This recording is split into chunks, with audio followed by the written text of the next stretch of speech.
Hi guys, welcome back again to the World of Poetry. I'm Isaya, I'm a host for today. Our journey has come to the end.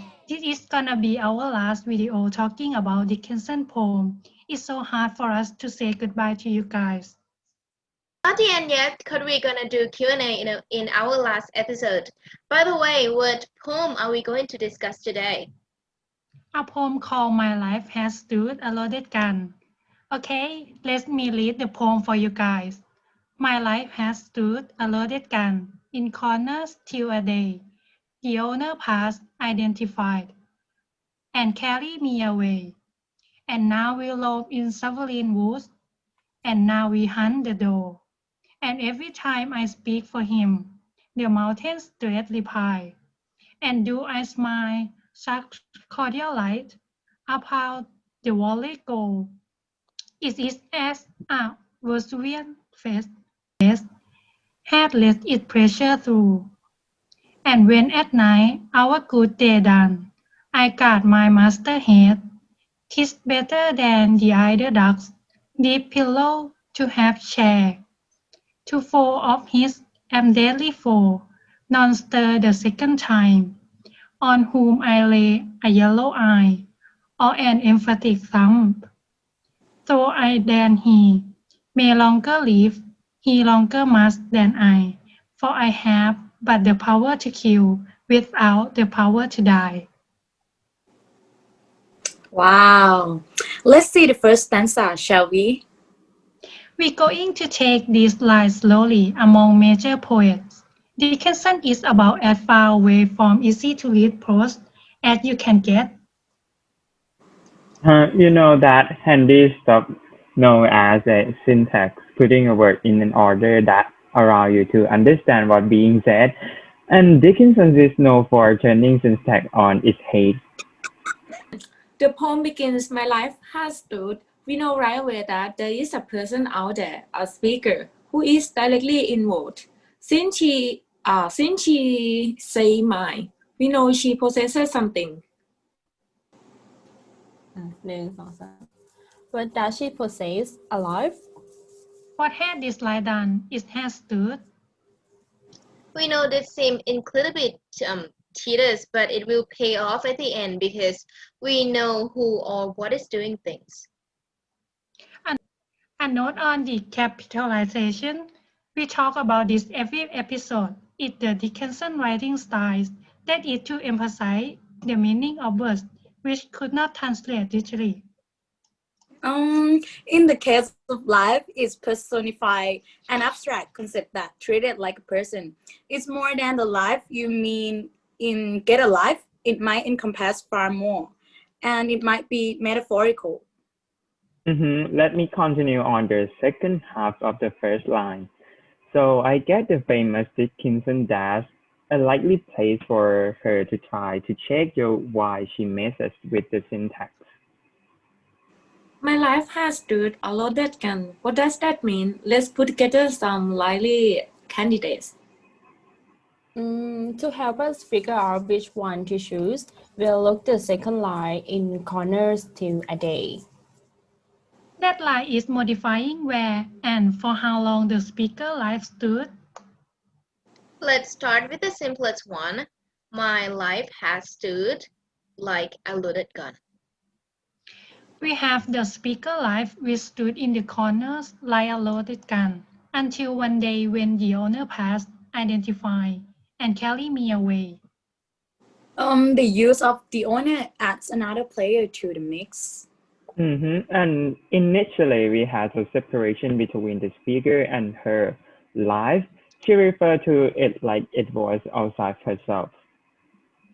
Now, the speaker and her life seem to have collapsed into one. Me. See that? Yeah, her life has stood in the corners till the owner passed by, but now she is being carried away. So I make the assumption that the speaker and her life are being carried away. Okay, guys, what about the second stanza? Okay, from here on, the poem is easier to understand, especially since we have sorted out the particulars of who is doing what. Yeah, to make things even easier, we are going to choose one of the possible interpretation of this poem. And in my interpretation, the owner is the speaker anger. It isn't the only ways of interpreting the owner, thus it is probably the most popular one. In line 5, the speaker and her anger, who carry her away in the first stanza, are roaming in the woods, are decidedly cryptic line and hunting the door. The use of sovereign could be invoking its meaning as supreme. They are all powerful together. It could also mean independent, in the sense that they are not dependent on anyone.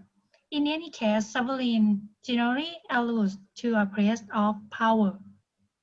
And this also continues the analogy of the speaker's life as a loaded gun. When someone harbors a lot of rage, they can be as dangerous as a loaded gun, ready to blow. Here she hunts the door is an image of stalking and violence, right? Yeah. Line 7 and 8 together describe how the speaker speaks for her anger, which is the way of saying she expresses it. Yeah. The mountain's reply could refer to an echo. Expressing anger that is like a loaded gun would certainly cause an echo. I would say that our reference to the anger interpretation are just that one's interpretation among many. Wonderful. Let's move on to the third stanza.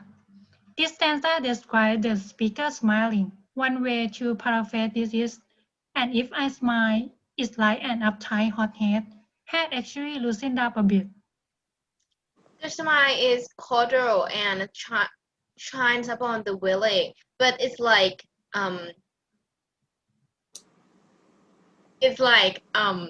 7, but it's like a Vesuvian face has smiled.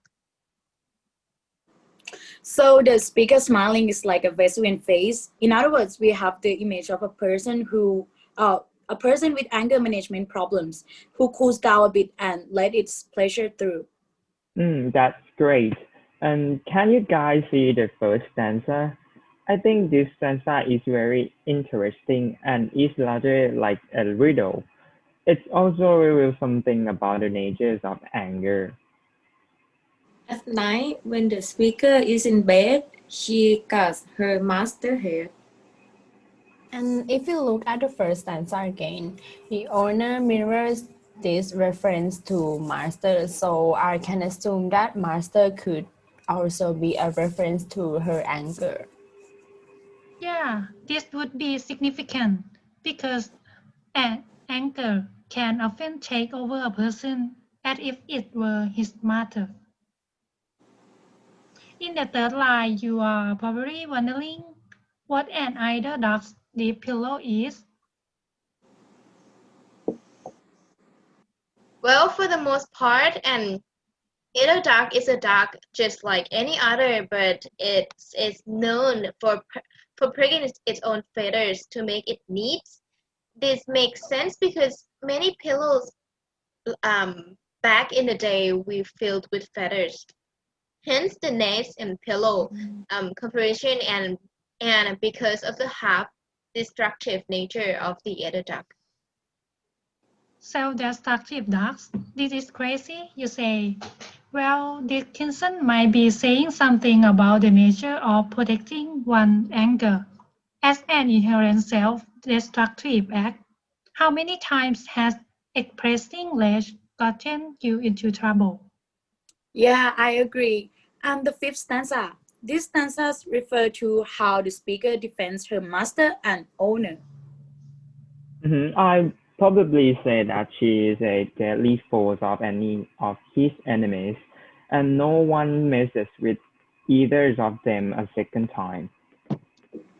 We immediately think back to the gun's metaphor and with this image. A deadly foe is certainly one with a loaded gun, and no one's the second time if they are shot dead. The third line of the stanza's reference to a yellow eye could refer to something like giving someone the evil eye, generally a sign of aggression, intimidation, or cursing. Yeah, the yellow eye could also refer to the muzzle flash of a gun. The last line is similar.